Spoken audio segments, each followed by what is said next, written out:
ദേഷ്യപ്പെടുമ്പോഴേ ഒന്നും മിണ്ടാതിരിക്കുക എന്നത് വലിയൊരു ക്വാളിറ്റിയാണ്. ദേഷ്യപ്പെടുമ്പം മിണ്ടാതിരിക്കുക, അവിടെ നിന്ന് എണീറ്റ് പോരാ, അല്ലെങ്കിൽ ഒന്നും പറയാതിരിക്കുക.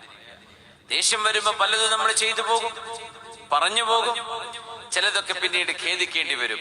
ആ നേരത്തെ പറഞ്ഞു പോകുന്ന വാക്കുകളുടെ അതിന്റെ ഭാരവും അതിന്റെ ആഴവും മുറിവും അതിന്റെ നോവലുമൊക്കെ മാറ്റിയെടുക്കാൻ ഒരുപാട് കാലം വേണ്ടി വന്നേക്കും. അപ്പൊ ആണുങ്ങളെ, പെണ്ണുങ്ങളെ, സഹോദര സഹോദരിമാരെ, ആരുടെയും മനസ്സിനെ വേദനിപ്പിക്കുന്നത് പുണ്യനബിക്ക് ഇഷ്ടമല്ലായിരുന്നു സ്വല്ലല്ലാഹു അലൈഹി വസല്ലം.